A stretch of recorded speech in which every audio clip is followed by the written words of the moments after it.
Assalamualaikum warahmatullahi wabarakatuh. Alhamdulillah, wassalatu wassalamu ala rasulillah. Segala puji dan puja kehadirat Allah subhanahu wa ta'ala atas segala nikmatnya, terutama kita bisa hadir dalam majlis ilmu, dan mudah-mudahan Allah ikhlaskan niat menjadikan sebagai tambahan amal dan juga ilmu yang bermanfaat yang bisa diamalkan. Juga kita panjatkan salawat dan taslim para Nabi besar Muhammad sallallahu alaihi wasallam sebagai bentuk kepatuhan kepada Allah yang telah memerintahkan kita untuk mengucapkannya. Melanjutkan bedah buku kita Sahih At-Targhib wa Tarhib, ini masih dalam kitab At-Taharah atau kesucian, dan bagaimana sudah kita titik beratkan kalau Islam menyuruh kita selalu bersih, rapi, dan semaksimal mungkin merawat tubuh dan seluruh yang berhubungan dengannya, termasuk lingkungan kita, tunggangan, dan seterusnya. Karena Nabi SAW bersabda, Inna Allaha jamilun yuhibbul jamal. Allah itu sangat indah, rapi, bersih, dan menyukai semua itu. Dan sudah kita berikan gambaran dari awal bab kita, bagaimana Allah subhanahu wa ta'ala membuat memang hidung kita ini sukanya bau yang wangi dan tidak suka bau busuk.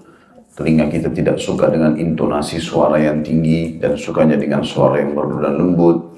Mata kita suka dengan warna yang indah, penataan yang bagus, dan seterusnya. Lidah kita suka dengan makanan yang enak, sedap. Semua itu isyarat dari Allah subhanahu wa ta'ala bahwasanya kita disuruh mencari yang terbaik. Karena fitrah Allah buat kita nggak suka semua dengan hal-hal yang buruk, termasuk gerahnya kita sebagai isyarat bahwasanya tubuh kita butuh untuk mandi dan membersihkan. Kita bisa bedakan seketika pada saat kita gerah dan tidak betah dengan kondisi badan yang kurang bersih, dan setelah mandi kita merasakan segar dan juga nyaman, dan seterusnya. Semua berhubungan dengan masalah fasilitas yang sudah Allah siapkan. Begitu juga dengan di surga, semuanya kerapian, kebersihan, dan digambarkan semuanya keindahan.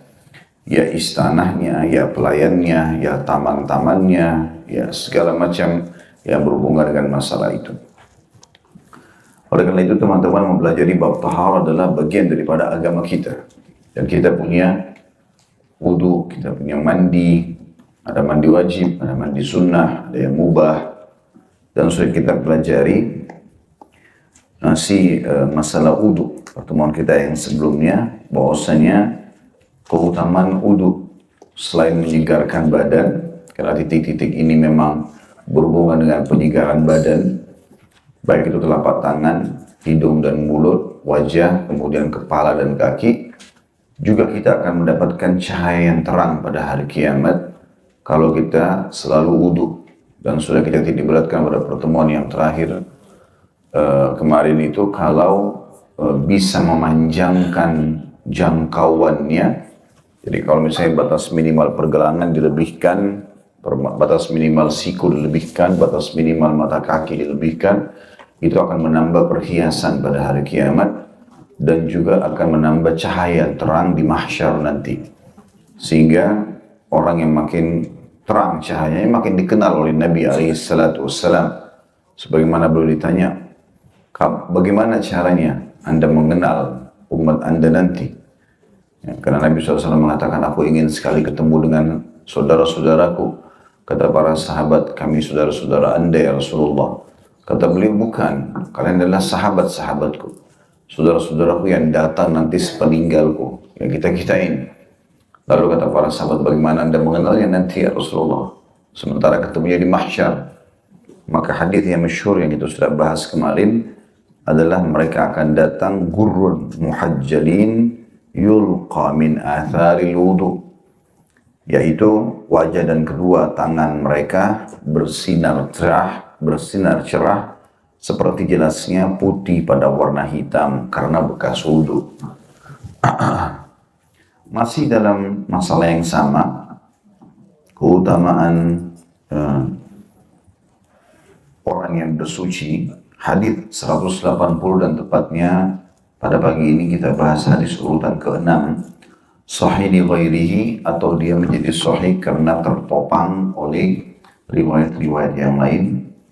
Hadisnya berbunyi dari Abu Darda radhiyallahu anhu, dia berkata Rasulullah SAW bersabda, "Ana awwalu man yu'dzanu lahu bis-sujudi yaumal qiyamah wa ana awwalu man yarfa'u ra'sah fa'anzur baina yadayya fa'arifu ummati min bainil umam wa min khalfi mithlu dhalik wa an yamini mithlu dhalik wa an shimali mithlu dhalik." Faqala lahu rajul, "Kaifa ta'rif ummataka ya Rasulullah min bainil umam فيما بين نوح إلى أمتك قال هم غر محجلين من أثر الوضوء ليس أحد كذلك غيرهم وأعرفهم أنهم يؤتون كتبهم بأيمانهم وأعرفهم يسعى بين أيديهم ذريتهم."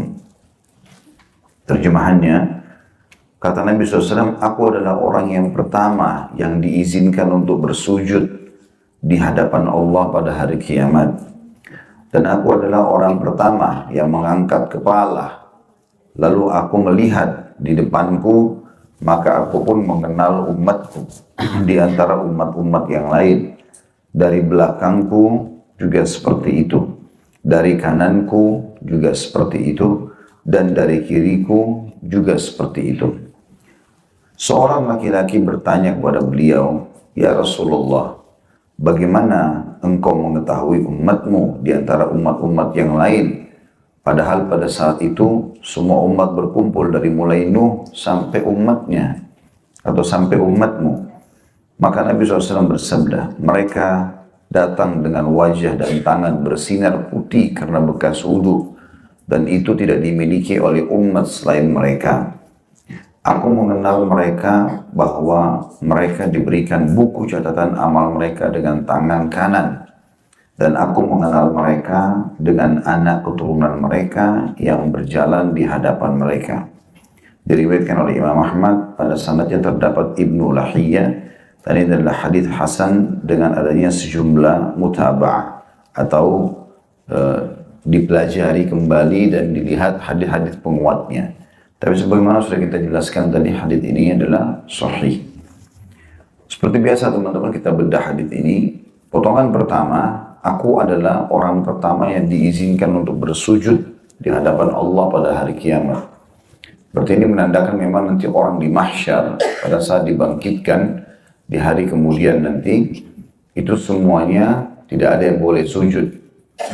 Dan memang yang sujud adalah Nabi SAW. Dan ada hadis yang lain menjelaskan kapan Nabi SAW sujud. Disebutkan bahwasanya manusia akan jenuh nanti berdiri di mahsyar karena dalam kondisi panas, matahari sangat dekat dengan mereka. Riwayat lain menjelaskan 1 mil, dan 1 mil bisa bermakna yang sekitar 1,5 kilometer, atau bisa bermakna mil adalah alat celak bangsa Arab yang digunakan untuk mendekatkan ke mata mereka sehingga tepat di bulu mata. Kalau sudah didekatkan dengan bulu matanya, maka itu disebutkan juga mil di dalam bahasa Arab. Mereka akan tenggelam sesuai dengan kadar keringat, tenggelam dengan keringatnya sesuai dengan kadar dosanya. Ada orang tenggelam dengan mata kaki sampai mata kaki, ada yang lutut, ada yang paha, ada yang perut, ada yang dada, ada yang tenggelam dengan keringat sendiri. Dan keringatnya tidak akan mengganggu orang lain. Dibentuk siksaan yang Allah Subhanahu wa taala berikan. Semoga Allah selamatkan tentunya. Yang jelas teman-teman sekalian, pada saat itu manusia karena jenuh sekali, mereka sudah tidak tahu harus buat apa. Sementara di hadapan mereka itu ada nabi-nabi dan mereka mengenalnya. Dari Nabi Adam sampai Nabi Muhammad alaihi wassalam ada 124.000 nabi. Semuanya Allah hadapkan pada saat itu dibangkitkan. Lalu mereka mulai datang kepada Adam, lalu menyampaikan, "Engkau adalah ayah kami yang pertama, ya, diciptakan oleh Allah, engkaulah orang yang diciptakan oleh Allah dengan tangannya," dan seterusnya dipuji Nabi Adam. Lalu dikatakan, "Mohonlah kepada Allah agar Allah datang menghadiri kami, baik kami ke surga atau ke neraka," karena jenuhnya. Mereka tidak tahu neraka lebih sulit daripada itu. Maka Nabi Adam mengatakan, "Tidak ada yang mengeluarkan kalian dari surga kecuali dosa ayah kalian. Hari ini Allah murka, belum pernah murka sebelumnya seperti ini. Maka aku tidak bisa menyelamatkan kecuali diriku sendiri. Coba pergi lagi Idris." Nabi Idris juga menolak. Idris arahkan ke Hud, Hud ke Saleh. Terus saja Nabi-Nabi saling menunjuk sampai akhirnya tiba kepada Nabi SAW. Lalu Nabi SAW mengatakan, apakah kalian tahu bagaimana nanti manusia mengenalku hari kiamat? Maka para sahabat mengatakan, Allah dan Rasulnya lebih tahu. Kata Nabi SAW, mereka akan mendatangiku. Lalu kemudian mereka menyebut tentang keutamaanku. Jadi misalnya, engkau Muhammad Nabi terakhir, engkau adalah satu yang diutus untuk seluruh alam semesta. Sementara Nabi-Nabi selainmu diutus untuk kaumnya saja. Engkau diberikan Al-Quran dan seterusnya. Engkau memiliki pengikut yang paling banyak. Akhirnya sampai manusia di mahsyar tahu, oh ternyata ini yang dimaksud dengan Nabi Muhammad sallallahu alaihi wasallam. Lalu mereka mengatakan, mintalah kepada Tuhanmu agar datang mengadili kami ke surga atau ke neraka. Dan satu-satunya yang akan merespon itu, menerima adalah Nabi Muhammad SAW. Beliau mengatakan, ana lahu. Saya pemiliknya. Lalu kata Nabi SAW, ini saksi bahasan kita. Lalu aku menuju ke singgasana Allah, kemudian aku sujud. Dan Allah membukakan puji-pujian di lisanku yang belum pernah diajarkan untuk orang-orang, seorang pun dari hambanya. Lalu kemudian aku juga tidak tahu Allahu a'lam berapa lama aku sujud. Terus saja aku memuji Allah sampai terdengar Allah berfirman, ya Muhammad irfa' ra'sak washfa' tushfa'. Hai Muhammad, angkat kepalamu, berilah syafaat, pertolongan, maka akan diterima syafaatmu. Maka Nabi SAW waktu itu memberikan dua syafaat umum dan syafaat khusus. Pertolongan umum dan juga khusus. Yang umum adalah agar Allah datang mengadili seluruh hambanya. Maka diletakkan timbangan pada saat itu, kemudian mulailah dihisab satu persatu. Bukan hanya manusia, bahkan kata Nabi SAW, domba pun yang saling menanduk akan diadili oleh Allah Subhanahu wa ta'ala. Kemudian syafaat yang khusus untuk orang-orang beriman saja. Agar kalau ada yang punya dosa, bisa Allah maafkan. Yang punya amal mungkin kurang ikhlasnya, Allah berikan pahala yang sempurna.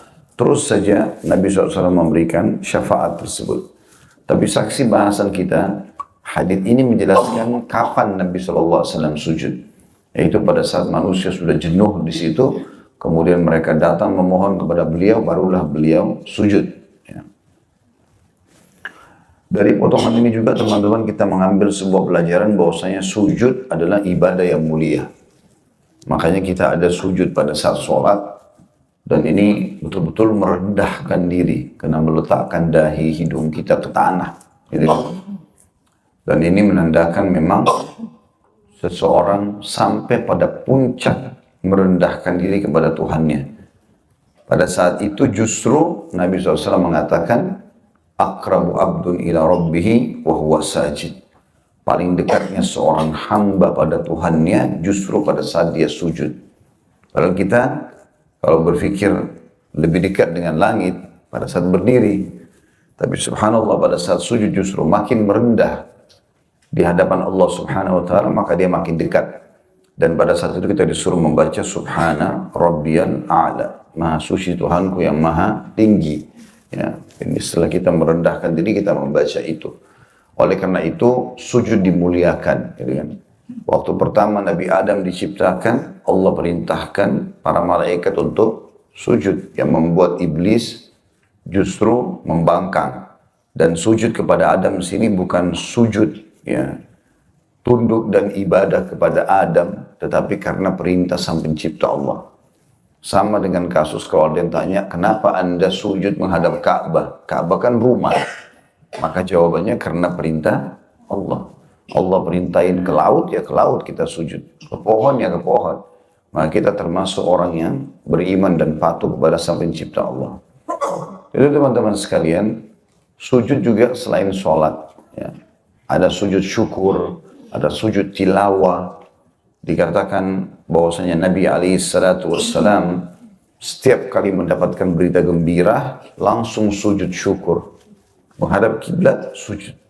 Dan sujud syukur ini tidak harus dalam kondisi berwudu, boleh tidak berwudu. Begitu juga dengan sujud tilawah pada saat membaca ayat Al-Quran yang ada kalimat seperti wasjud waqtarib atau kalimat sujud, maka sujud menghadap kiblat sujud.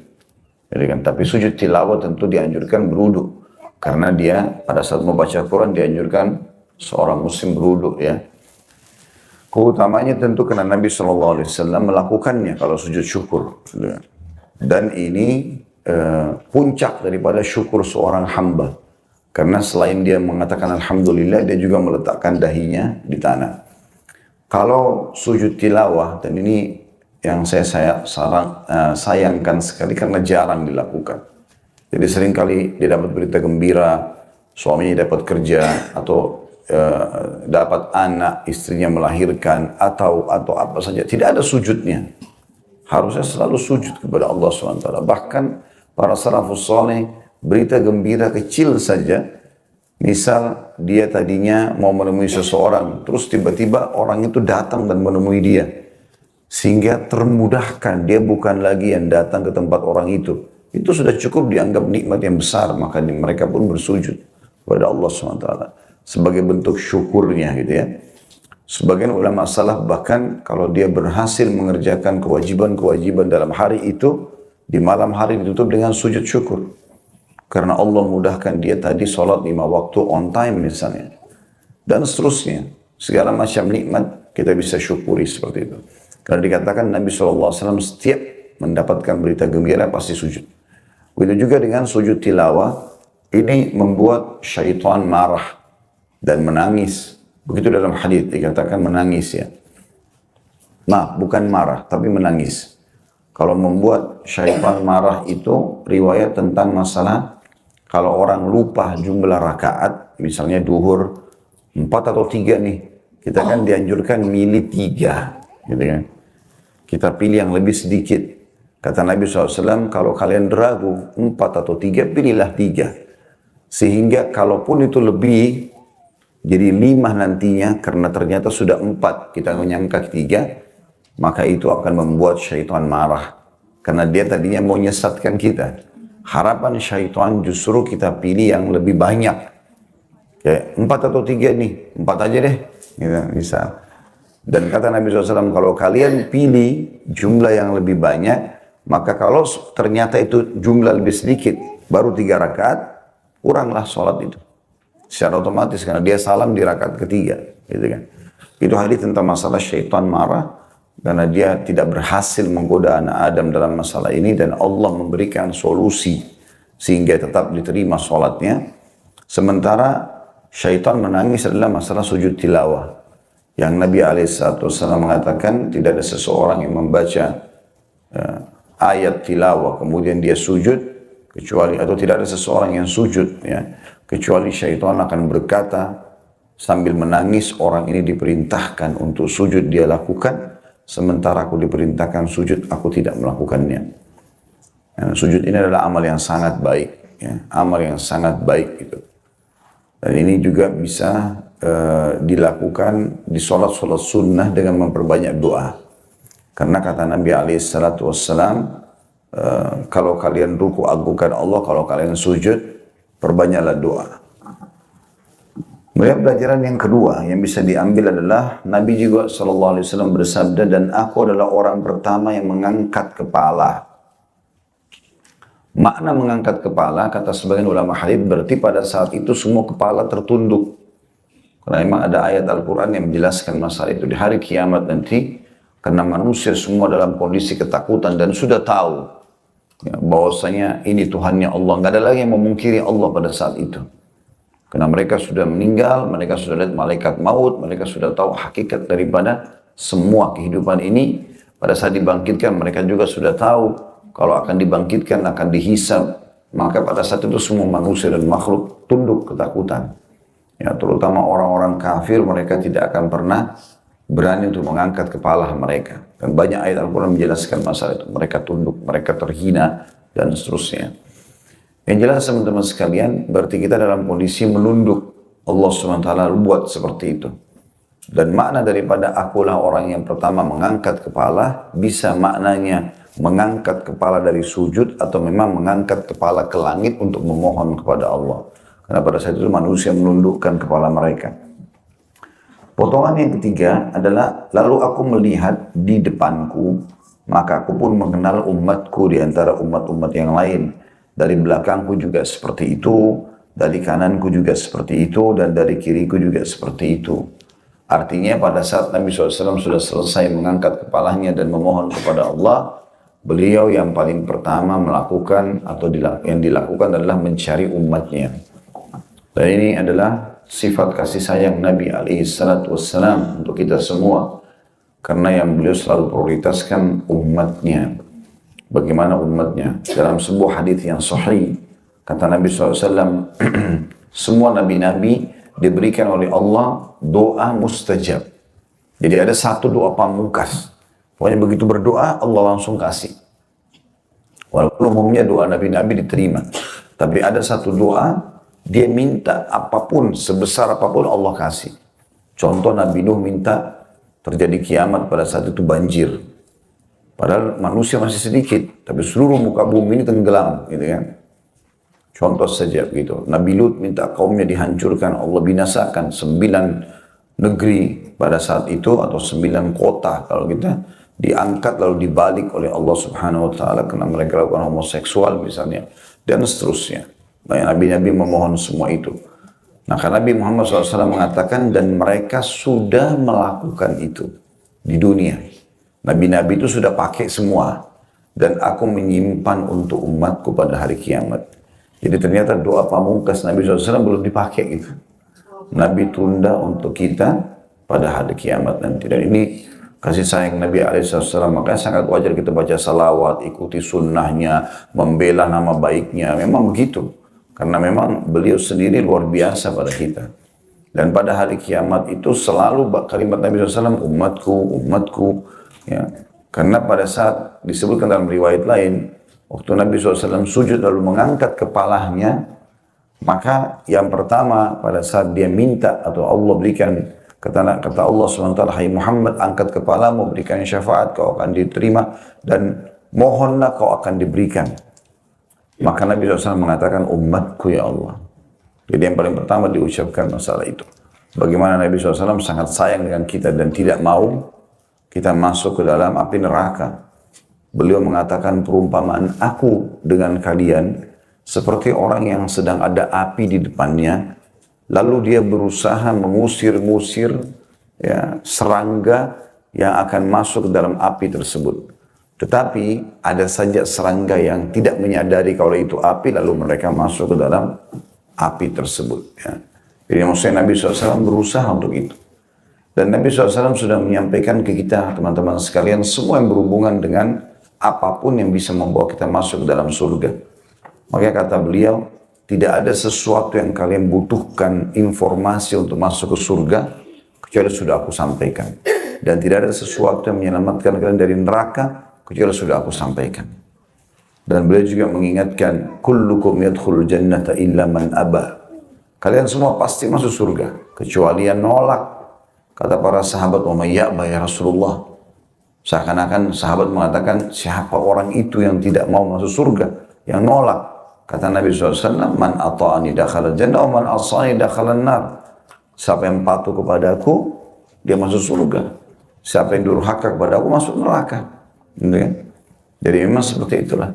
Dan Nabi SAW teman-teman cemburu dengan kita atau kepada kita kalau kita melanggar titah-titah beliau. Karena beliau sangat tahu, sholatlah, puasalah, jujurlah, amanahlah, segala macam, bersedekahlah. Dan beliau sudah sampaikan semua ini loh keutamaannya nih, kejar cepat gitu. Karena akan selamat, mati masuk surga, surga itu begini. Dirincikan semua dari tanahnya, permadaninya, bidadarinya, bidadaranya, istananya. Seperti depan mata kita lihat semuanya. Dan beliau sudah mengingatkan, ini riba, ini zina, ini bohong, ini segala macam. Ini ancamannya nih. Hati-hati, ini neraka. Neraka digambarkan siksaan paling rendah sampai yang berat gitu kan. Supaya orang tinggalkan. Rupanya pernah ada satu sahabat, dia pulang ke rumah, istrinya selingkuh dengan laki-laki lain. Kemudian dia melapor di depan Nabi, ya Rasulullah, terjadi begini. Seakan-akan dia nggak tahu mau buat apa nih. Rupanya Sa'ad bin Mu'adz radhiyallahu anhu, sahabat Nabi yang sangat tegas dengan agama Allah, dia langsung marah.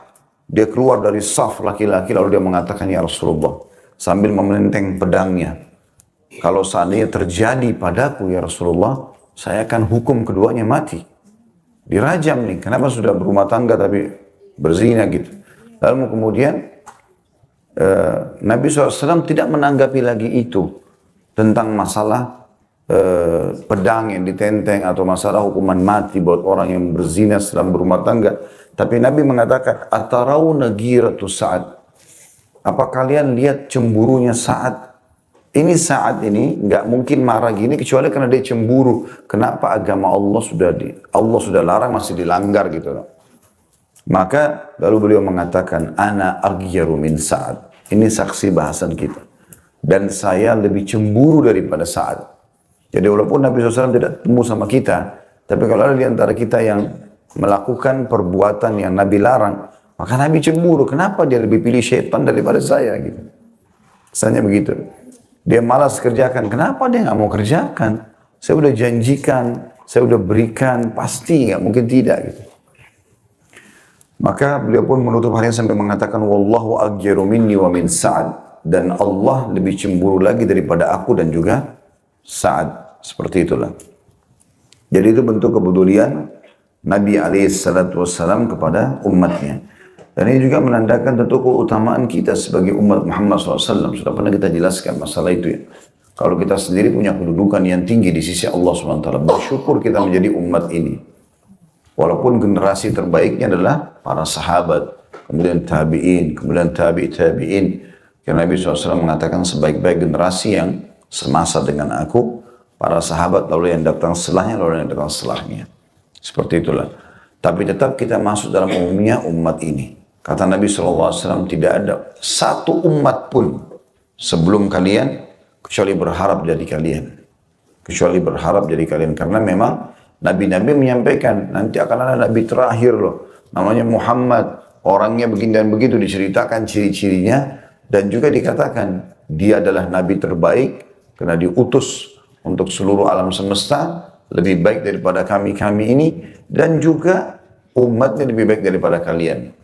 Maka mereka semua berharap itu. Dalam sebuah hadis yang lain, kata Nabi SAW, nanti di hari kiamat, Yahudi akan didatangkan, seakan-akan mereka bekerja dari pagi sampai menjelang duhur. Lalu dikasih pahala satu gunung. Ya pahalanya banyak, bergunung-gunung gitu maksudnya. Kemudian datang Nasrani berbuat dari habis duhur sampai selepas asar. Maka diberikan juga satu gunung, maksudnya pahala yang sangat banyak.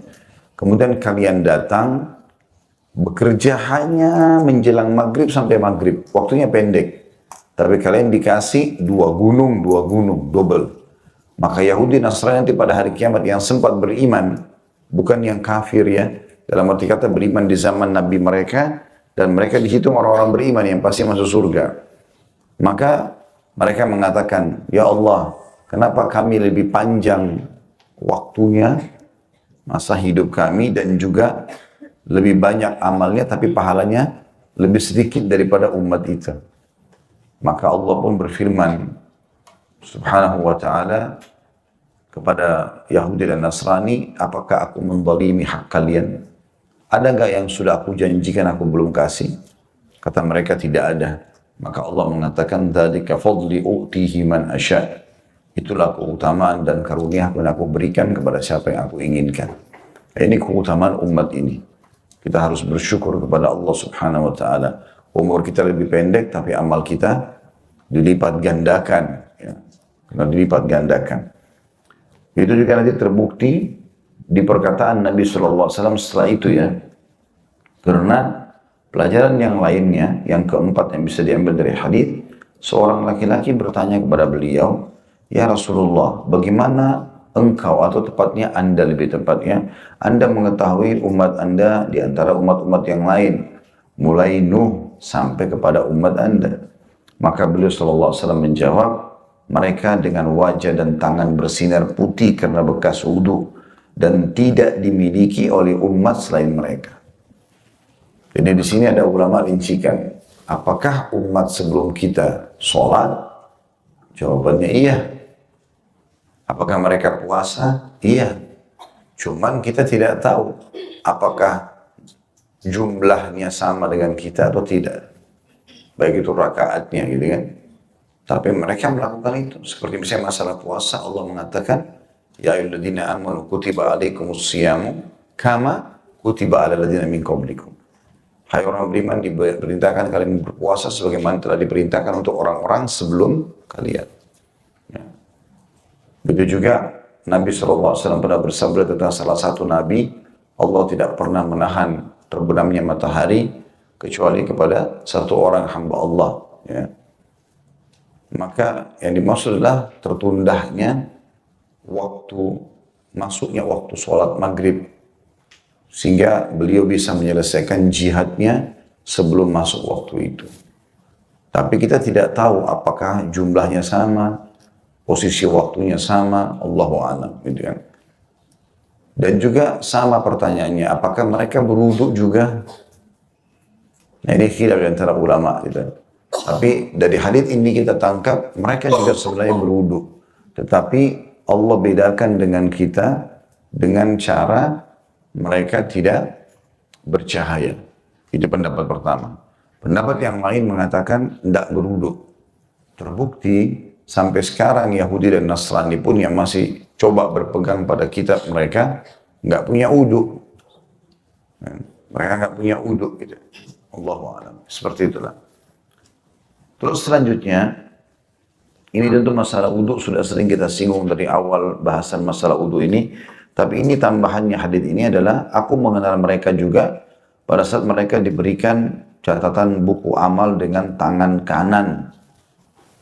Nah, kita sudah pernah jelaskan ada penerimaan dengan tangan kanan, ada dengan tangan kiri.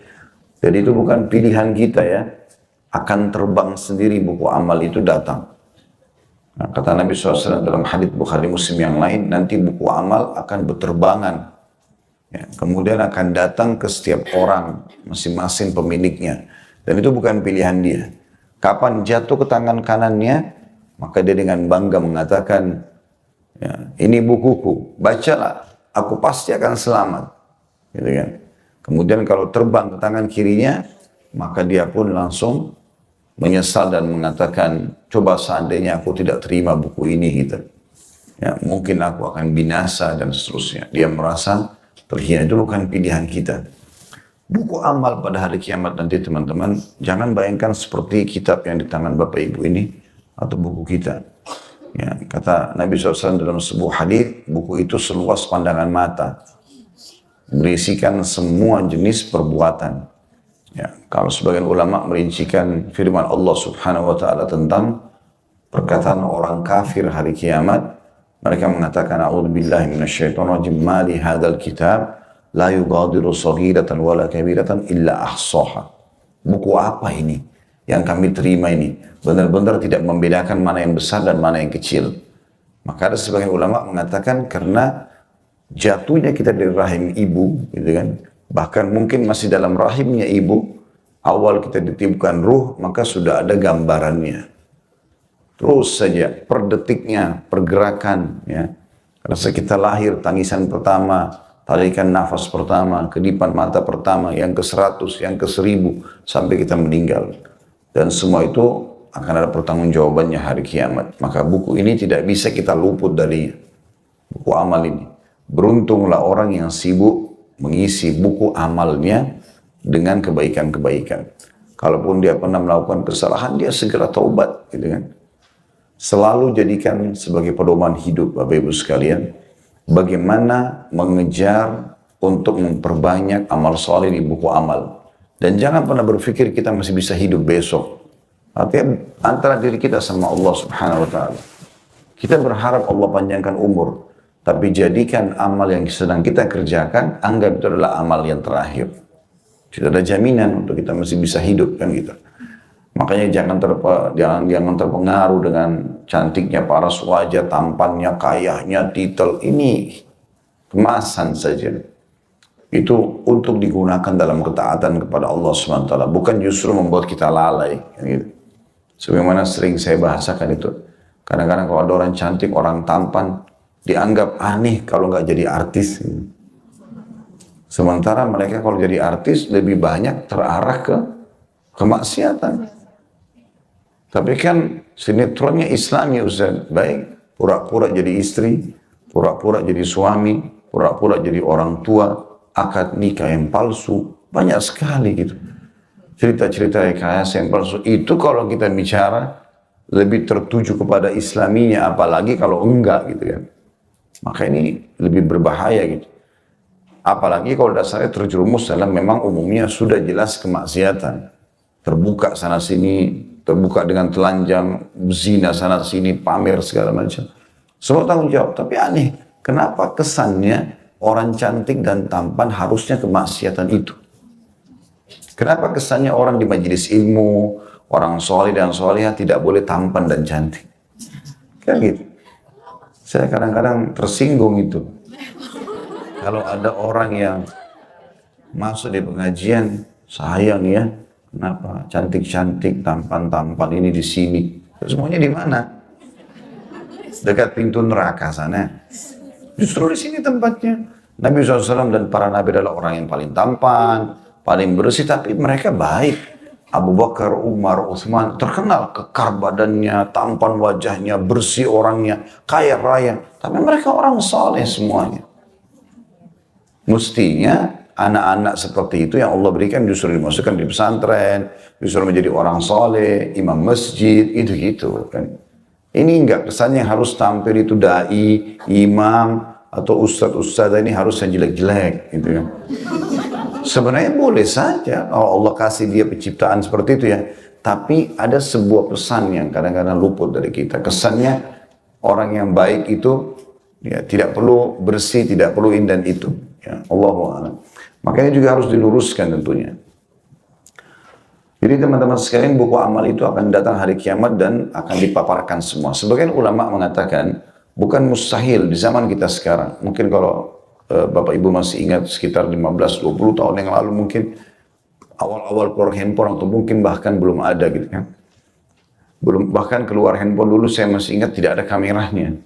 Kita harus beli kamera yang disambung gitu kan. Itu pun masih belum ada mungkin megapikselnya, masih biasa saja gitu. Maka bentuknya pun masih besar-besar, belum ada touchscreen kayak kita sekarang dan segala macam hal. Bukan mustahil 10 tahun ke depan kita nggak tahu apa. Lebih canggih lagi. Sekarang handphone layar sudah bisa dilipat lah, inilah dan segala macam hal keluar. Allahu a'lam ke depannya apa lagi. Maka puncak daripada teknologi manusia itu perlu difahami bahwasanya kata sebagian ulama, buku amal nanti lebih canggih dari itu. Jadi bukan hanya sekedar tulisan, tapi akan dipaparkan. Kita kayak lihat nanti kita jalan, oh kita jadi ingat semua, oh iya ini di sini cuacanya, segala macam itu akan terlihat semua. Jadi harusnya seseorang itu jadikan bahan muhasabah. Dia malu dengan Tuhannya. Dan bagi Bapak Ibu, insya Allah sini tidak ada. Tapi kalau pernah terjerumus dalam dosa, bertaubat dan tutupi itu. Jangan justru berbangga-bangga. Kata Nabi SAW, semua umatku dimaafkan. Kecuali orang yang sengaja terang-terangan pamer-pamer dosanya. Bangga dia berzina sama bule ini, sama orang itu, mencuri di sini, menipu orang yang itu, bangga dengan itu. Dia malah jadikan sebagai sebuah prestasi. Gitu kan? Diberikan bahan cerita. Bahkan diturun-temurunkan ke anak-anaknya, ke saudaranya, ke teman-temannya, supaya dianggap dia hebat dalam poin itu. Ini kata Nabi SAW, semua umatku masih bisa dimaafkan kecuali orang yang begini. Sengaja terang-terangan gitu. Ya, hati-hati. Tutupi antara kita sama Allah Subhanahu wa ta'ala. Pernah ada seseorang bertanya di pengajian, Ustaz, kalau saya pernah punya masa lalu yang kelam, apa perlu saya sampaikan ke suami saya? Apa perlu saya sampaikan ke istri saya? Gitu kan. Tapi pertanyaan itu seorang ibu tentang keadaan dia. Saya mengatakan tidak perlu. Yang saya tahu tidak perlu, justru ibu harus tutupi aib itu. Biarkan orang bersangka baik dengan kita. Masa lalu itu antara kita sama Allah SWT. Jangan malah diekspos gitu. Nggak perlu. Bahkan kata Nabi SAW adalah orang yang termasuk, lanjutan hadis tadi ya, termasuk orang yang terang-terangan dalam dosa adalah Kan tadi dikatakan semua umatku dimaafkan kecuali orang yang terang-terangan. Termasuk dalam terang-terangan ini, seseorang yang sudah Allah tutupi aibnya, dia buat dosa semalaman, sampai pagi nggak ada yang tahu. Lalu kemudian dia sendiri yang mengekspos itu. Dia sendiri yang pasang fotonya pada saat dia berzina, dia sendiri yang foto pada saat minum khamar, dia sendiri yang begini, dia yang ekspos itu. Maka ini orang yang paling buruk kedudukannya di sisi Allah Subhanahu wa ta'ala. Maka tutup antara kita sama Allah SWT. Dan juga teman-teman sekalian, makin kita tidak punya musuh, atau makin sedikit, makin kita tidak tahu tentang aib orang, makin bagus. Sering saya ingatkan itu. Tidak usah cari tahu tentang buruknya orang. Kalau perlu kita tahu baiknya, sudah baiknya saja. Apakah itu suami, apakah itu istri, apakah itu pembantu, apakah itu segala. Kelihatan depan mata salah, ingatkan. Kelihatan baik, dukung. Selesai. Tapi kita tidak ada tugas mengorek-orek. Sengaja mencari-cari. Ya. Dan sudah sering saya bahasakan. Tidak usah mengambil tugasnya malaikat. Malaikat sudah catat semua.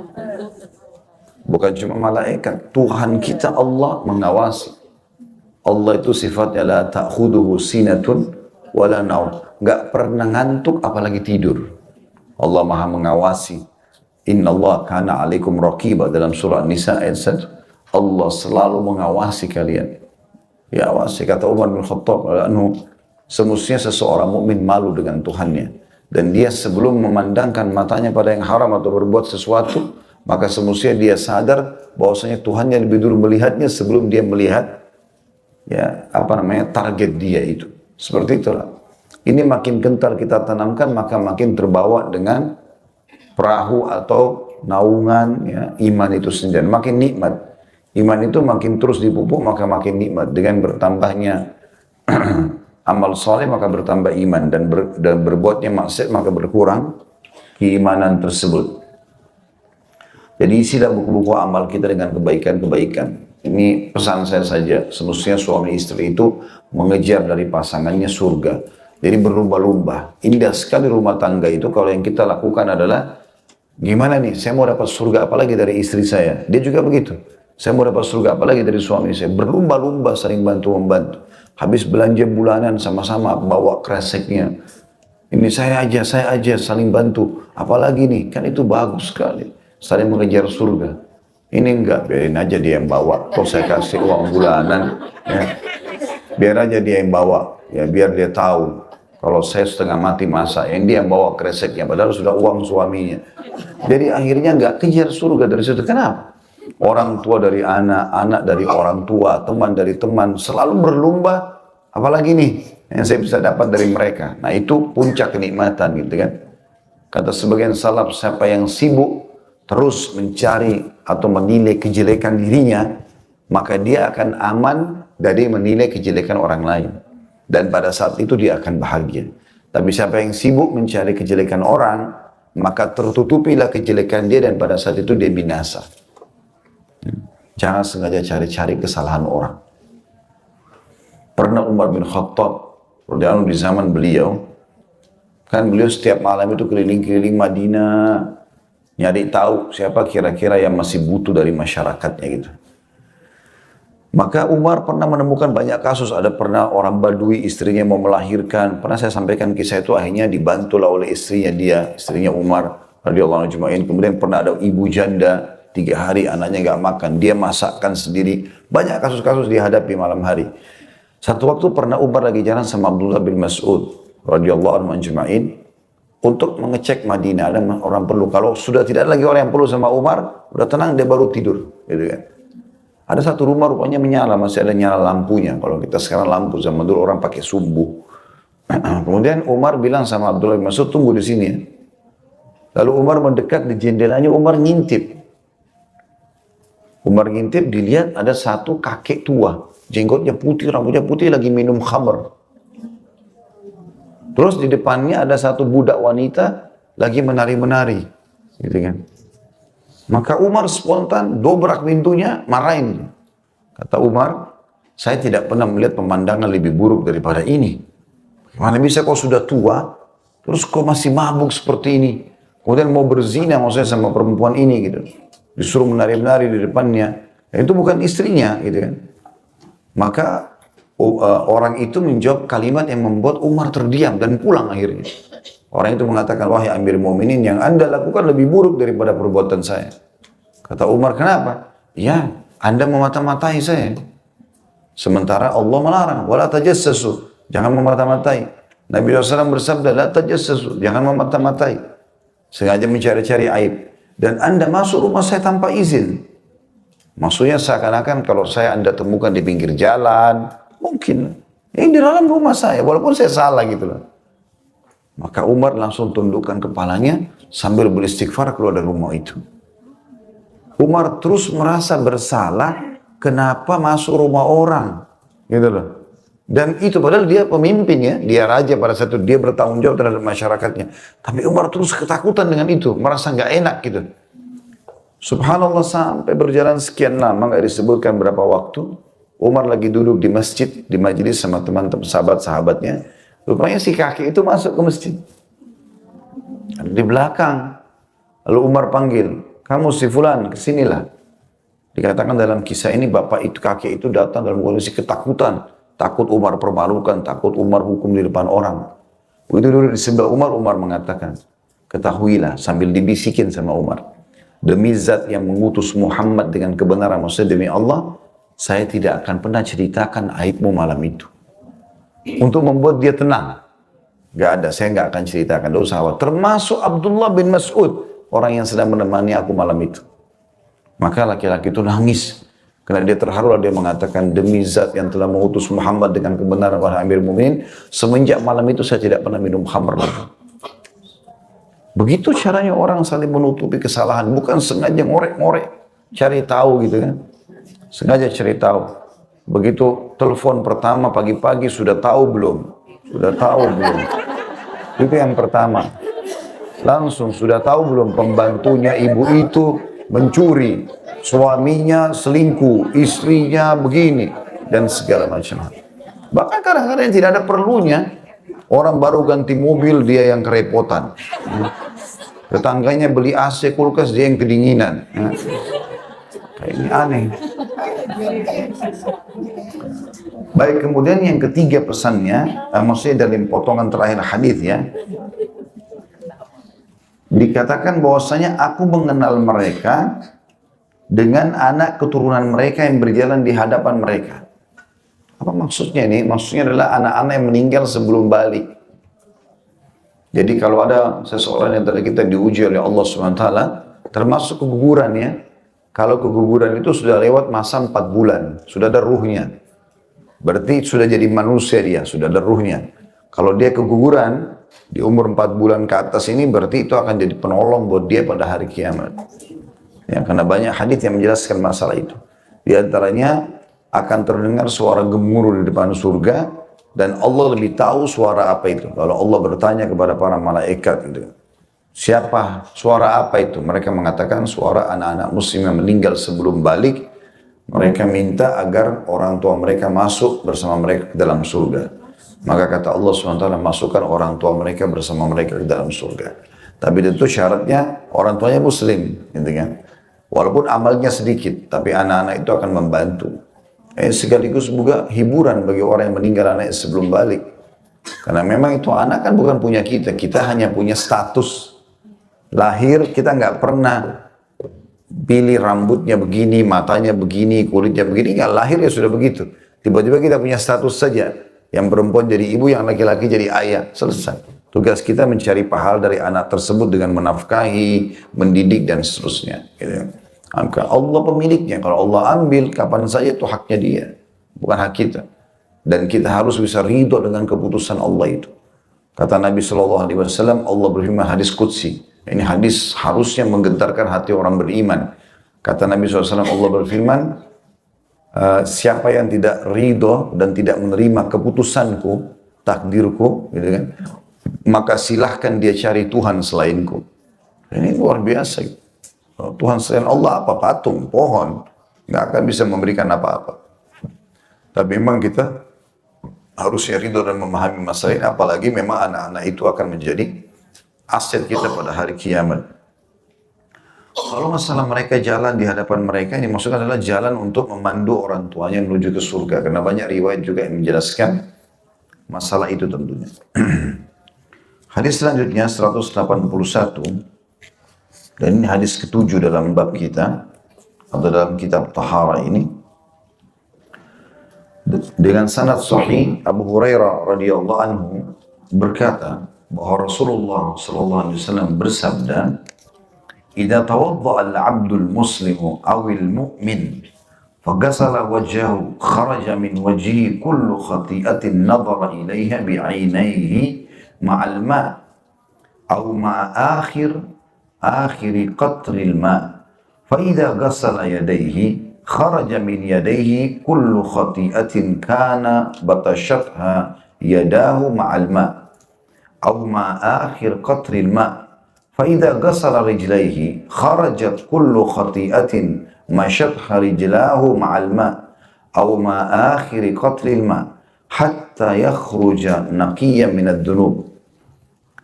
Apabila seorang hamba muslim atau mukmin berwudu, lalu dia membasuh mukanya atau wajahnya, maka seluruh kesalahan yang dilihat dengan kedua matanya keluar dari wajahnya bersama air itu, atau bersama tetes air yang terakhir.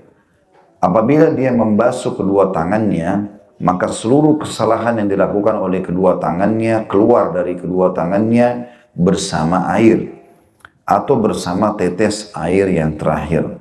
Apabila dia membasuh kedua kakinya, maka seluruh kesalahan yang kedua kakinya melangkah kepadanya keluar dari kedua kakinya bersama air, atau bersama tetes air yang terakhir, sehingga dia keluar dalam keadaan bersih dari segala dosa.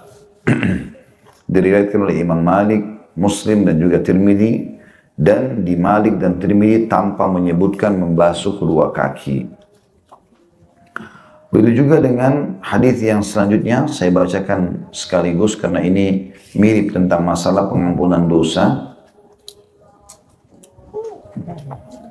Hadis nomor 182, tepatnya nomor 8 dalam bahasan kitab kita atau bab kita ini. Dari Utsman bin Affan radhiyallahu anhu, dia berkata, Rasulullah SAW bersabda, "Man tawadda fa ahsana al-wudu'a kharajat khatayahu min jasadihi hatta takhruja min tahti adfari." Barang siapa yang berwudu lalu dia membaguskan wudunya, maka kesalahan-kesalahannya keluar dari jasadnya hingga ia keluar dari bawah kuku-kukunya. Diriwayatkan juga dalam riwayat lain bahwa Utsman radhiyallahu anhu berwudu, kemudian dia berkata, "Ra'aitu Rasulullah sallallahu alaihi wasallam tawadda'a mithla wudu'i hadha, thumma qala man tawadda'a hakadha ghufira lahu ma taqaddama min dhanbihi wa kanat salatuhu wa mashyuhu ila al-masjid nafilah." Aku pernah melihat Rasulullah SAW berwudu seperti wuduku ini. Kemudian beliau bersabda, barang siapa yang berwudu seperti ini, niscaya dosanya yang telah berlalu diampuni, dan sholatnya serta berjalannya ke masjid adalah tambahan pahala baginya. Diriwayatkan juga oleh Imam Muslim dan An-Nasai secara singkat dan lafadznya, aku mendengar Rasulullah SAW bersabda, "Ma min mri'in yatawadda'u fa yuhsinu wudu'ah illa kufira lahu ma bainahu wa bainas salatil ukhra hatta yusalliyaha." Tidaklah seseorang berwudu lalu dia membaguskan wudunya, melainkan dia diampuni antara wudu itu dan salat yang lain sehingga dia menunaikannya. Juga diriwayatkan oleh Ibnu Majah secara ringkas, kita langsung pindah ke hadis yang selanjutnya, dan dia menambahkan di akhirnya, Rasulullah SAW, "Wala yaqtarra ahad," dan jangan ada seorang pun yang tertipu. Juga dalam lafaz An-Nasai dikatakan, "Man atammal wudu'a kama amarahu Allah Ta'ala fas-salawatul khamsu kaffaratun lima bainahunna." Barang siapa menyempurnakan wudu seperti yang Allah Ta'ala perintahkan, maka solat 5 waktu adalah pelebur dosa-dosa yang ada di antaranya. Situ juga ada footnote di bawah, ada footnote nomor 230. Lafaz hadis ada wala taghtar, dan jangan kalian tertipu. Lafaz selengkapnya adalah man tawadda mithla wudu'i hadza summa qama faraka rak'ataini ghufira lahu ma taqaddama min dhanbi wa qala la taghtar. Barang siapa yang berwudu seperti wuduku ini, lalu dia berdiri sholat 2 rakaat, maka diampuni dosanya yang telah berlalu. Dan beliau sallallahu alaihi wasallam bersabda, jangan kalian tertipu. Jadi hadis-hadis ini yang sudah kita bahas barusan ya,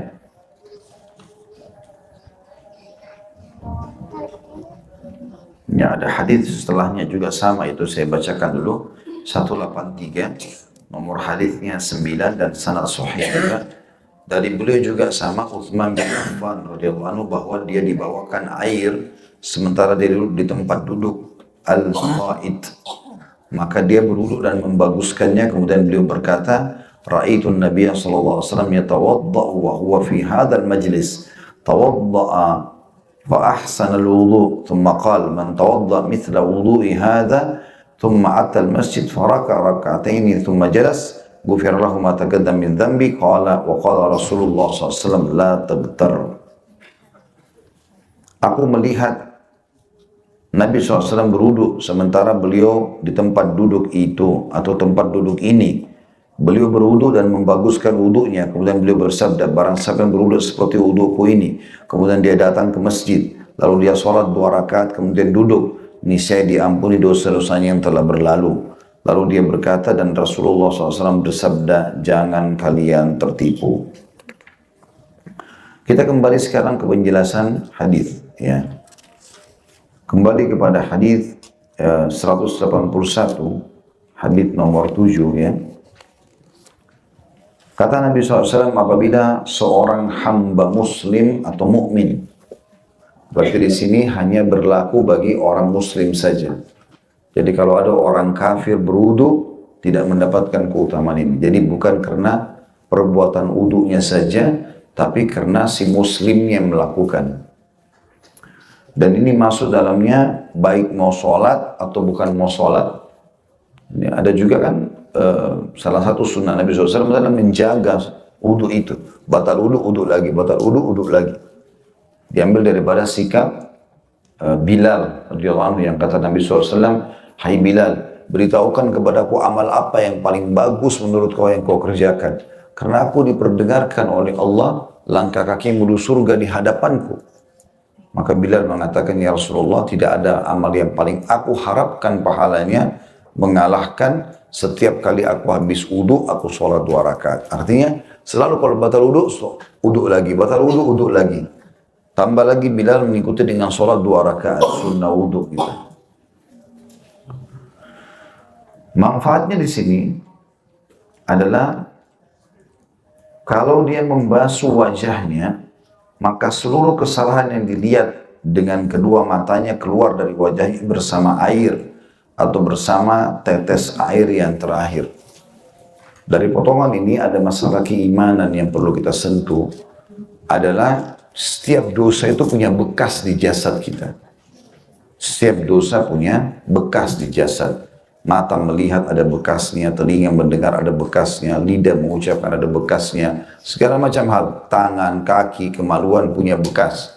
Seperti apa Allahu a'lam, kita tidak tahu, tapi sebagian ulama mengatakan puncaknya Allah akan uji dengan merusak fisik itu.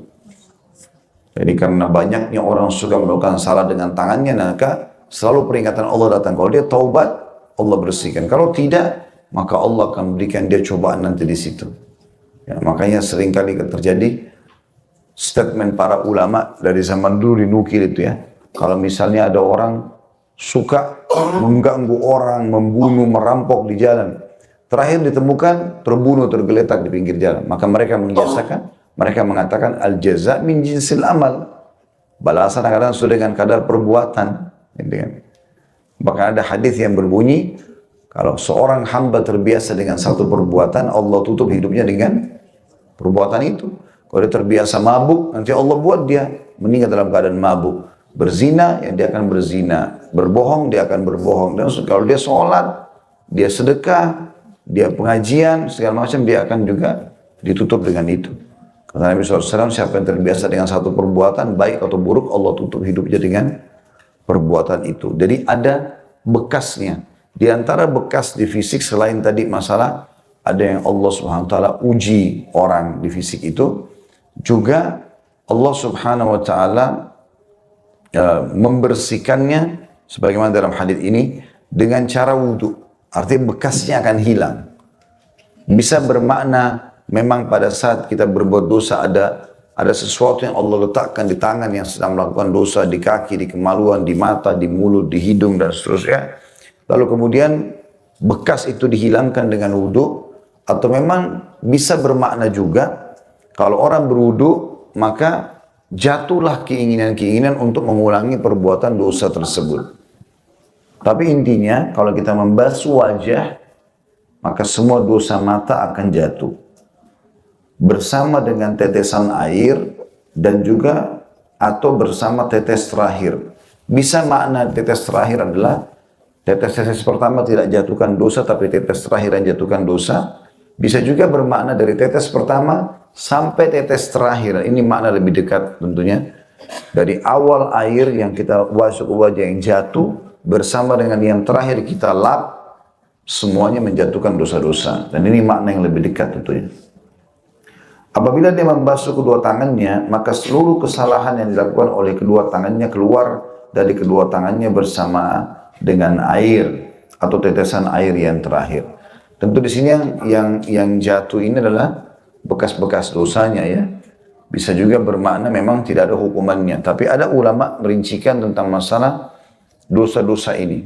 Mereka mengatakan kalau dosa-dosa ini berhubungan dengan haknya Allah. Haknya Allah. Jadi misalnya memang tangannya memegang sesuatu yang Allah haramkan. Dan tidak berhubungan dengan masalah haknya manusia.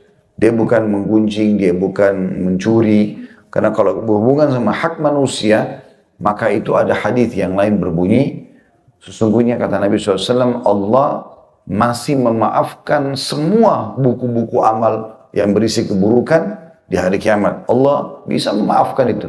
Kecuali buku-buku yang berhubungan atau laporan yang berhubungan dengan hak-hak makhluk atau manusia. Maka Allah memberikan pemilik hak untuk menuntutnya sendiri. Nah ini maksudnya adalah jangan sampai kita berpikir, oh saya kalau mencuri berarti dengan wudhu sudah dosa mencuri saya hilang. Enggak, itu kan berhubungan sama orang. Ya ini kalau berhubungan dengan Allah gitu ya. Kayak orang pegangan sama lawan jenisnya yang haram, itu kan tidak ada hubungannya sama manusia, dosa dia sama dosa pasangannya itu. Maka ini adalah berhubungan sama Allah. Bisa dibersihkan dengan wudhu gitu ya. Dengan sholat, seperti itulah. Tapi kalau sudah berhubungan dengan hak orang lain, nggak bisa. Ya. Begitu juga dengan apabila dia membasuh kedua kakinya, maka seluruh kesalahan yang kedua kakinya melangkah kepadanya, keluar dari kedua kakinya bersama air atau bersama tetes air yang terakhir. Sampai akhirnya dia keluar dalam keadaan bersih dari segala dosa. Nah, sudah tidak ada lagi hukuman hari kiamat dari dosa-dosa yang berhubungan dengan haknya Allah Subhanahu Wa Taala ini, dan juga tentunya ya dia tidak akan mengulangi dan tidak ada hukuman juga pada hari kiamat. Pada hadis yang selanjutnya lebih luas lagi maknanya. Kalau tadi anggota-anggota tubuh tertentu belum disebutkan kemaluan, ya, belum disebutkan apa yang difikirkan di kepala, ya, apa yang terlintas di hati dan seterusnya. Belum disebutkan itu, tapi hadis ini nomor 182 lebih umum.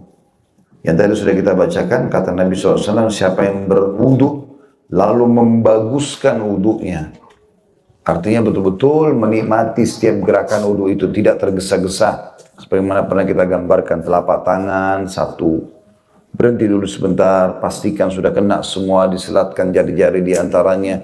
Karena ini pembersihan dosa dan ada cahaya pada hari kiamat.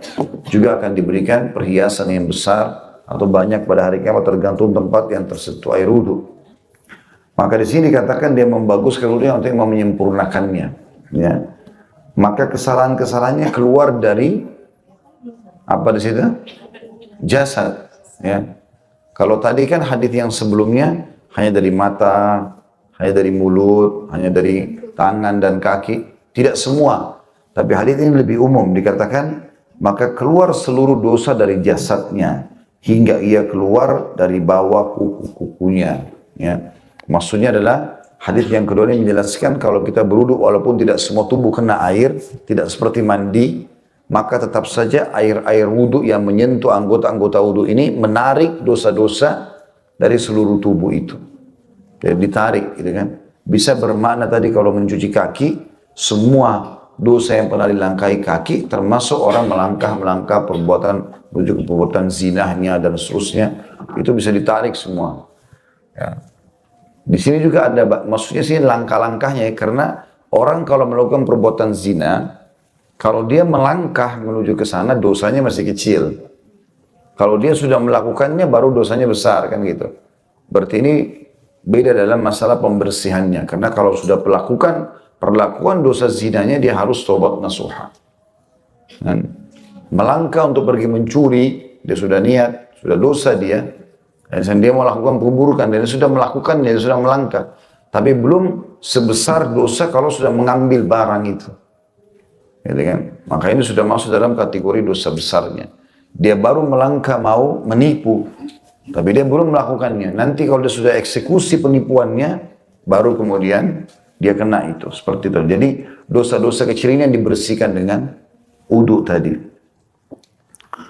Kemudian riwayat yang selanjutnya juga kita ambil pelajaran di situ dari riwayat Utsman bin Affan. Jadi ini riwayat sangat bagus ya, karena Utsman bin Affan adalah salah satu sahabat yang memang mencontohkan apa yang Nabi lakukan. Jadi beliau pernah minta didatangkan seember air, lalu beliau wudu. Semua orang lihat di sekitarnya. Dia sengaja suruh orang-orang lihat, dilihatlah orang sekitarnya, pejabat-pejabat pemerintahannya dan segala macam, teman-temannya, sahabatnya. Lalu beliau wudu. Habis wudu beliau senyum. Utsman bin Affan senyum dalam sebuah riwayat. Lalu mereka semua heran, kenapa habis wudu senyum? Utsman bin Affan seorang sahabat Nabi, anak mantu Nabi. Termasuk jamiah masuk surga, pasti ada hubungannya sama hukum nih. Jangan sampai orang habis wudu disuruh senyum gitu kan.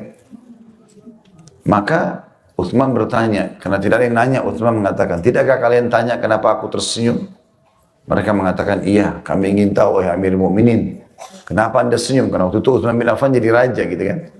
Maka kata Utsman bin Affan, ketahuilah, waktu kami sedang bersama Nabi SAW dulu, waktu Nabi hidup, beliau pernah melakukan sama ini. Di tempat yang sama ini, pernah duduk di sini, pernah melakukan hal yang sama, minta seember air, lalu berwudu seperti wudu tadi yang saya contohkan. Itu yang saya lihat dari Nabi. Lalu dia tersenyum. Kemudian Nabi tanya kepada kami, tidakkah kalian tanya kenapa aku tersenyum? Maka kami pun mengatakan, iya ya Rasulullah, kenapa anda tersenyum? Barulah Nabi SAW jelaskan. Lalu Utsman bin Affan menjelaskan apa yang Nabi sampaikan itu. Nah, penyampainya seperti dalam hadis ini kan. Siapa yang berwudu seperti wuduku ini, kita masih di halaman 236 ya, bagian-bagian buku.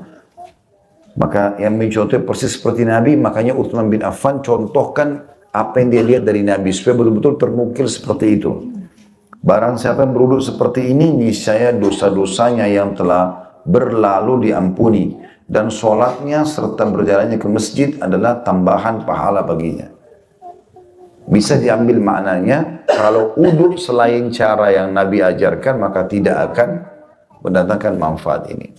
Termasuk orang yang tergesa-gesa sehingga ada anggota tubuhnya nggak tersentuh maksimal. Kan kita jelaskan pertemuan sebelumnya, misalnya yang paling sering terjadi itu di siku. Ini kan batas minimal, termasuk siku bagian bawah. Ada orang kadang-kadang cuma siram saja tapi tidak kena. Maka wudu tidak sah, sholat tidak sah. Dan tidak dapat semua keutamaan itu. Makanya dipastikan lebih dari tempat minimal itu. Ya, tempat minimal kita lebihkan. Mata kaki, jangan pas-pasan keran dibuka, hanya kenain sedikit saja ujung jari-jari misalnya. Enggak, memang harus ditarik. Bahkan Imam Malik rahimahullah menitik beratkan dalam madhab beliau, sangat dianjurkan jari-jari tangan menyelat-nyelat jari-jari kaki. Masuk di antara jari-jari kaki. Dipastikan supaya di antaranya itu nggak ada celah yang tidak kena air. Karena sedikit nggak kena berarti tidak sempurna, berarti semua keutamaan ini hilang. Seperti itulah.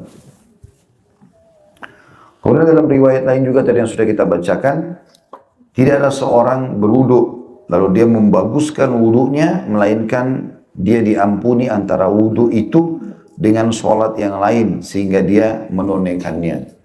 Maksudnya adalah ini tambahan keutamaan selain pembersihan dosa tadi, ditambah lagi lebih luas. Kalau tadi hadis pertama hanya anggota tubuh tertentu, hadis yang selanjutnya tadi seluruh jasad sampai jatuh dan ditarik ke ujung-ujung kukunya. Kemudian hadis yang setelahnya diampuni dosa-dosanya, ya, yang antara dia dengan sholat yang dia kerjakan dan sholatnya, ya, itu menjadi tambahan pahala buat dia karena wudunya sempurna. Maksudnya sholatnya diterima karena wudunya sempurna. Di sini ada tambahannya adalah dikatakan wala yaktar ahad, dan jangan sampai seseorang tertipu. Bisa maknanya luas nih, jangan seorang tertipu. Bisa maknanya jangan tertipu oleh syaitan yang selalu membisikkan kalian untuk tergesa-gesa dalam wudu. Karena ada sebuah riwayat menjelaskan ada jenis syaitan namanya wilhan yang menggoda pada saat wudu. Dia selalu membuat orang was-was, ya, atau membuat orang malah tidak sempurnakan wudunya. Bisa bermakna itu, jangan tertipu oleh syaitan yang membuat nanti kalian tidak sempurnakan wudu. Bisa juga bermakna jangan tertipu dengan keraguan-raguan, ya, keraguan-raguan, karena teman-teman kita ini punya gejolak bukan selamanya dari syaitan, bisa juga dari jiwa kita sendiri, ya. Sekarang pertanyaan sederhana, waktu iblis tidak mau sujud kepada Adam, ya, siapa yang goda iblis? Ada yang tahu? Kan sekarang kita kan selalu bilang digoda oleh syaitan. Siapa pemimpin syaitan? Iblis. Baik. Sekarang iblis waktu nggak mau sujud kepada Adam, siapa yang godain dia? Iya. Jadi di dalam dirinya itu. Jadi kita punya dalam diri ini potensi berbuat baik dan berbuat buruk. Dan itu berbahaya. Ya. Syaitan hanya menunggangi itu. Karena syaitan itu sebenarnya lemah. Syaitan kalau bisikin kita tolak, enggak, saya enggak mau. Selesai kan? Tapi dalam jiwa kita ini yang ditunggangi oleh syaitan ada potensi yang besar. Fa'alhamaha fujuraha wa taqwaha, kata Allah. Allah memberikan potensi berbuat jahat dan potensi berbuat buruk. Dan potensi berbuat jahat ini, dia bisa mengatur tipu daya. Itu orang-orang yang suka menipu kan gitu. Dia ikuti potensi itu. Oh, saya harus atur strategi ini, saya harus buat ini, saya harus buat itu. Jadi dia ulah, setan cuma menunggangi itu. Kalau dia bisa mengontrol itu, potensi buruknya dia redam dalam dirinya, potensi positif dia dukung, maka setan tidak ada celah untuk bisa masuk dalam dirinya. Maka itu yang dimaksud di sini sebenarnya, atau bisa bermakna ini, jangan tertipu dengan syaitan, atau bisa jangan tertipu dengan jiwamu yang akhirnya membuat kau ragu. Jadi kan, karena bisa saja seperti itu ya. Kemudian juga dalam riwayat yang selanjutnya yang sudah kita baca, barang siapa yang menyempurnakan wudu seperti yang Allah perintahkan, maksudnya seperti yang dicontohkan oleh Nabi SAW, maka sholat 5 waktu adalah pelebur dosa-dosa yang ada di antaranya. Karena memang ada keutamaan sholat, antara sholat subuh ke sholat duhur, duhur ke asar, asar ke maghrib, maghrib ke isya, isya ke subuh lagi, itu pembersihan dosa semua di antaranya. Karena kata Nabi SAW, antara 5 sholat ke sholat yang lainnya, antara Jumat ke Jumat, antara Ramadan ke Ramadan, riwayat lain antara umrah ke umrah, pembersihan dosa di antara keduanya selama dosa-dosa besar dijauhi. Nah, kalau mau sholat kita dalam 5 kali sehari itu menjadi pembersih di antaranya, harus ada hubungannya dengan sempurnanya wudhu. Itu makna daripada hadits ini. Jadi kalau orang atammal wudhu, menyempurnakan wudhunya, baru dia dapat keutamaan, ya, sholat 5 waktu akan jadi pelebur dosa-dosa yang ada di antaranya. Di dalam footnote tadi yang sudah kita bacakan juga di halaman 237 itu, yang hadisnya barang siapa yang berwuduk seperti wudukku ini, lalu dia berdiri sholat 2 rakaat, maka diampuni dosa-dosanya yang telah lalu. Dan Nabi SAW bersabda, jangan kalian tertipu. Di sini lebih dekat pendapat atau banyak pendapat ulama. Ada yang mengatakan sholat sunnah wudhu, ada yang mengatakan sholat apa saja yang dikerjakan, apakah itu wajib atau sunnah. Tentu yang lebih dekat dengan makna hadis adalah semua jenis sholat. Apakah sholat sunnah wudhu atau sholat yang lainnya, wajib ataupun sunnah. Kapan dia wudhu sempurna, lalu dia sholat wajib atau sunnah, maka jadi pembersihan atas dosa-dosanya. Dan yang terakhir tadi, hadis yang sudah kita bacakan di halaman 238 adalah perkataan Utsman bin Affan radhiyallahu anhu, aku melihat Nabi SAW berwuduk sementara beliau di tempat duduk ini.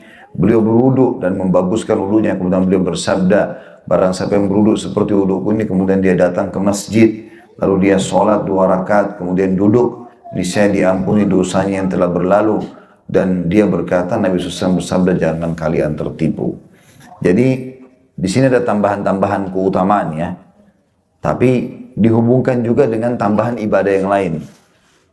Barang siapa yang berwuduk seperti wudukku ini, kemudian dia datang ke masjid, berarti wudhu lalu sholat gitu lah. Ya. Dia hubungkan dengan masalah itu, apakah itu sholat sunnah atau sholat wajib. Lalu dia sholat 2 rakaat, kemudian dia duduk, menghormati masjid, duduk sebentar. Walaupun ada hajat mendesak mau meninggalkan, duduk sebentar. Kecuali pasti akan jadi pembersihan dosa-dosanya yang lalu. Kalau tadi, lafadznya masih lebih khusus. Jatuh dosa-dosa dari jasadnya, dari matanya, ya, dari mulutnya, dari tangannya, dari kakinya. Tapi kalau ini lebih umum lagi. Kalau dia wudhu, dia langsung ke masjid, dia sholat 2 rakaat, apakah itu sholat tahiyat masjid, duha kah, sholat wajib kah, intinya dia sholat, maka itu akan menjadi tambahan di sini, yaitu akan dibersihkan dosa-dosanya yang lalu. Berarti bukan lagi cuman sekedar yang dia kerjakan di matanya, di jasadnya, tapi semua dosa, apapun itu sifatnya. Juga diambil daripada hadis ini teman-teman sebagai penutup, dan setelah ini silakan kalau ada yang mau bertanya tentunya, yaitu para sahabat sangat menjaga dalam mencontohkan sikap Nabi SAW, sangat menjaga itu. Ada contoh yang lain selain apa yang Utsman bin Affan lakukan radhiyallahu anhu. Beliau ini tadi sengaja cari tempat duduk yang Nabi duduk, kemudian beliau duduk di situ. Terus sengaja menyampaikan ke para sahabat, minta ember. Terus kenapa? Terus dia senyum habis wudhu. Kenapa kalian tidak tanya kenapa saya senyum? Lalu setelah teman-teman tanya, iya kenapa anda senyum? Dia mengatakan, karena saya pernah melihat Nabi duduk di sini, minta seperti ini. Untuk memberikan gambaran bagaimana mereka berpegang teguh pada contoh Nabi alaihissalam. Jadi tidak boleh teman-teman, kita ibadah semua kita sendiri. Tanya, Nabi pernah kerjain gak? Ada contohnya dari para sahabat gak? Gitu lah. Supaya tidak sembarangan, sayang waktunya terbuang percuma dan tidak ada pahalanya gitu kan. Harusnya diingat masalah ini.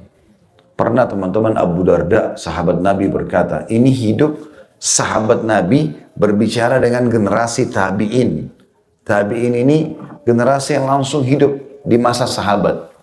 Mulia sekali mereka itu karena bertemu dengan sahabat Nabi kan. Sebagaimana para sahabat lebih mulia lagi karena bertemu dengan Nabi SAW. Kalau kita sudah generasi yang kesekian gitu kan. Tapi Abu Darda berkata, waktu dia lagi kumpul sama tabi'in ini, sesungguhnya kalau Rasulullah SAW hidup sekarang, maka beliau tidak pernah mengenal amal-amal kalian ini kecuali sholat kalian saja.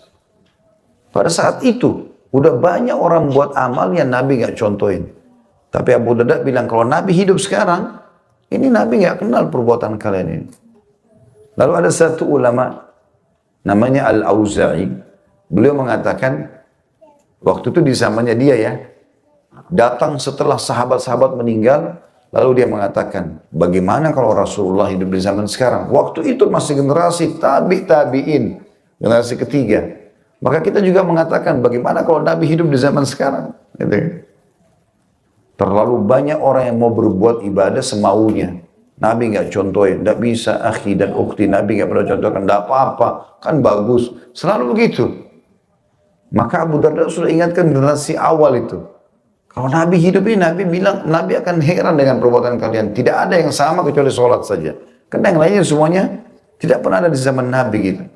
Dan ini tidak boleh kita buat-buat. Ya. Harus betul-betul mengikuti. Namanya at-ta'assi. Istilahnya ta'assi. Ta'assi itu kayak orang yang fanatik betul dengan apa yang Nabi contohkan. Dan memang kita harus mewariskan itu. Kalau tidak, apa yang tertinggal dari agama Islam? Kalau semua orang mengatakan, kan bagus, mereka semua mau buat semaunya, maka tertinggal apa dalam agama Islam? Akan terwarna-warni lah Islam ini. Tuhan kita satu, Nabi kita satu, kiblat kita satu, kitab kita satu, tujuan kita satu. Kenapa harus ada perselisihan? Ini karena hawa nafsu yang mereka lakukan. Mau ikuti sendiri kemauannya. Apa kata Nabi SAW? Umat Yahudi terpecah 71. Nasrani 72. Umatku 73. Nabi bilang apa? Semuanya masuk neraka dulu. Loh, berarti ada umat Islam masuk neraka dulu. Kan begitu Nabi bilang. Gitu. Ulama hadis juga menjelaskan itu. Kecuali satu kata Nabi. Siapa yang satu itu? Nabi bilang al-jamaah. Al-jamaah itu maksudnya kelompok muslimin gitu kan. Ulama meluruskan pemahaman sebagian orang di zaman kita sekarang mengistilahkan al-jamaah ini adalah jamaah komunitas muslim. Jadi kapan ada mayoritas muslim melakukannya berarti tidak apa-apa, kita ikuti saja. Bukan itu. Al-jamaah ini dirincikan dalam hadis yang lain. Karena ada hadis yang serupa Nabi bilang, semua masuk neraka kecuali satu. Kata para sahabat, siapa yang satu itu ya Rasulullah? Kata Nabi, yang mengikuti aku dan sahabat-sahabatku. Berarti al-jamaah ini adalah Nabi sama sahabatnya. Generasi awal umat Islam itu. Bukan umat Islam sekarang. Karena kalau kita bilang komunitas Islam lakukan, berarti sudah boleh kita lakukan. Sekarang orang kalau di Iran, caci maki sahabat, bilang Quran kurang, segala macam hal. Terus mereka benar. Karena satu negara hampir semuanya begitu. Enggak. Bukan itu. Atau ada satu komunitas di perkampungan buat satu perbuatan yang Nabi tidak pernah contohkan. Lalu karena mayoritasnya buat, udah nggak apa-apa kan, berarti boleh. Bukan itu. Yang dimaksud di sini yang selamat tadi, tanpa melalui neraka dulu adalah Nabi dan para sahabat. Karena Nabi jelaskan di hadis yang serupa dengan itu, yang bunyinya, yang selamat adalah mengikuti aku dan para sahabatku. Maka ini harus tentu difahami, teman-teman sekalian. Baik, kemudian juga pernah ada contoh yang lain, Abdullah bin Umar, contoh yang lain sahabat melakukan. Tadi sikap Utsman bin Affan. Abdullah bin Umar radhiyallahu anhu, ini sebagai penutup bahasan kita, pernah memimpin haji 70 kafilah. Di tengah jalan, Abdullah bin Umar suruh berhenti kafilah haji itu. Berhenti dulu sebentar. Lalu Abdullah bin Umar kasih isyarat orang-orang supaya lihat apa yang dia buat. Beliau turun dari untanya, jalan kaki jauh di padang pasir. Berhenti di satu titik, tinggal seperti bayangan saja, rupanya beliau buang air kecil di sana. Terus kembali lagi. Itu dia kembali, ada satu sahabat Nabi yang lain kebetulan bertanya sama dia. Ka'ab, kalau saya tidak salah, radhiyallahu anhum ajma'in berkata, wahai Abdullah bin Umar, apakah anda memberhentikan kami semua 70 kafilah ini hanya untuk menyaksikan anda kencing di situ? Kata Abdullah bin Umar, iya. Dia bilang iya. Karena saya mau menyampaikan pada kalian, waktu saya sedang haji bersama Nabi, Nabi pernah berhenti di sini, pernah kencing di situ. Saking luar biasanya mereka mencontohi Nabi itu. Sampai kata Nabi SAW, tidak akan sempurna iman kalian sampai hawa nafsunya mengikuti apa yang aku bawa. Tidak bisa. Kita harus dahulukan semua Nabi alaihissalatu wassalam.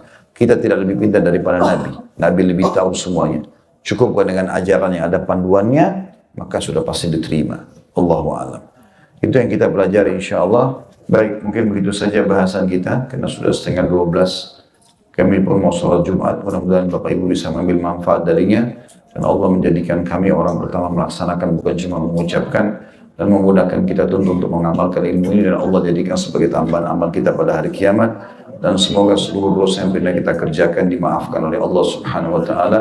Itu juga dengan seluruh muslimin dan muslimat, mukminin dan mukminat yang hidup dan juga yang sudah meninggal.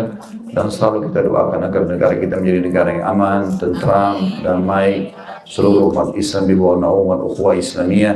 Apapun cobaan Allah diangkat dari negara ini, termasuk dilunasinya utang kita semudah-mudahnya.